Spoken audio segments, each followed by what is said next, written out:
अस्सलाम वालेकुम। उम्मीद है आप सब खैरियत से होंगे, खुश रहें, सदा मुस्कुराते रहें। आज मैं आपके लिए बहुत ही ज़बरदस्त, बहुत ही टेस्टी सी गोश्त की रेसिपी लेकर हाज़िर हूँ। बहुत ही ज़बरदस्त रेसिपी है। चलिए जी शुरू करते हैं। बिस्मिल्लाहिर्रहमानिर्रहीम। तकरीबन 3 पाव के करीब मैंने ये गोश्त लिया है बीफ, और उसके बाद 2 अदद बड़े प्याज मैंने लिए हैं, और एक मैंने इसके अंदर ये 3 से 4 सब्ज़ मिर्ची ऐड कर दी हैं, और इसके साथ ही मैं इसके अंदर टमाटर ऐड करूँगी। टमाटर ऐड करने के बाद अब हम इसके अंदर थोड़ा सा सब्ज़ लहसुन ऐड करेंगे, और सब्ज़ लहसुन ऐड करने के बाद अब हम इसके अंदर जो पानी मैंने ऐड करना है, पानी हम इतना डालेंगे जिसमें ये हमारा जो गोश्त है वो गल जाए। ईद पे आप ये बहुत मज़ेदार, बहुत ही आसानी के साथ और बहुत जल्द ये रेसिपी बना सकते हैं। 2 अदद मैं इसके अंदर बड़ी इलायची ऐड करूँगी, और लौंग जो है 3 से 4 अदद मैंने इसके अंदर लौंग और कड़ी पत्ते 2 ऐड किए हैं।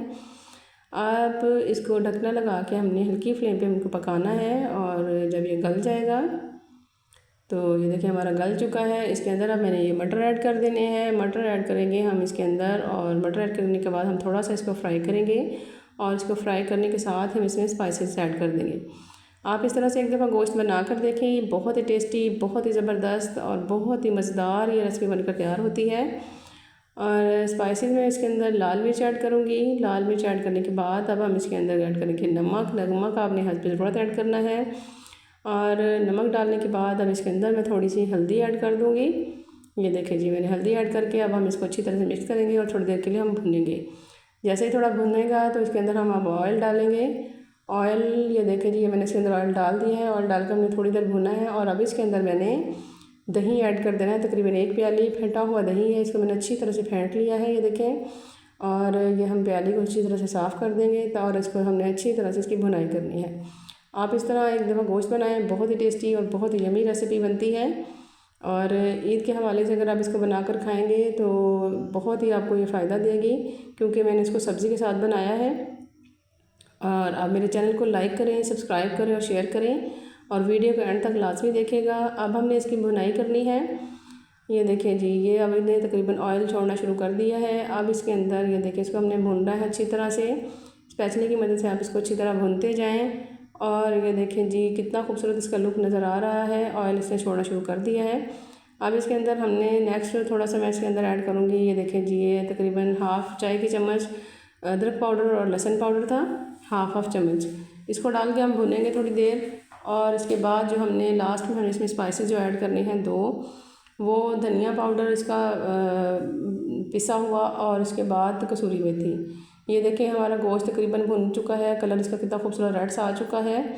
और थोड़ा ये मसाले डालकर अब हम इसको थोड़ी देर भुनेंगे, और थोड़ा सा पानी का छींटा लगाकर इसको हमने दम पर रख देना है, ताकि जो हमारा जो गोश्त है वो अच्छी तरह सॉफ्ट सा, और जो हमारी जो सब्ज़ी है वो भी अच्छी तरह से गली हुई हो। ये देखें जी, ये हमारा तकरीबन गोश्त हमारा गल चुका है। अब इसके अंदर मैंने ये सब्ज़ी ऐड कर दी है। बहुत ही खूबसूरत लुक इसका आया है, भुन चुका है। धनिया डाल के हम इसको अच्छी तरह से मिक्स करेंगे, और बहुत ही प्यारी खुशबू आ रही है। आप इसको ईद पर एक दफ़ा ज़रूर ट्राई कीजिएगा। चलिए जी, अब हम इसको एक प्लेट में मैं इसको निकालती हूँ। अब इसका लुक चेक करें, कितना खूबसूरत गोल्डन और कितना ज़बरदस्त सा इसका कलर आया है। ये देखें जी, यार इसकी ग्रेवी चेक करें, कितनी ज़बरदस्त, कितनी यमी सी इसकी ग्रेवी बनी है। बीफ मटर ग्रेवी रेसिपी, वो भी दानेदार, बहुत ही ज़बरदस्त रेसिपी है। आप इसे रोटी के साथ सर्व करें, नान के साथ सर्व करें, और अगर इसके साथ चटनी हो तो फिर तो खाने का मज़ा और भी डबल हो जाएगा। बहुत ही ज़बरदस्त रेसिपी है। आप इसको एक दफ़ा ट्राई करके देखें, इंशाल्लाह आपको बहुत मज़ा आएगा। ये देखिए जी, इसका लुक चेक करें, कितना बहुत ही ज़बरदस्त इसका लुक है।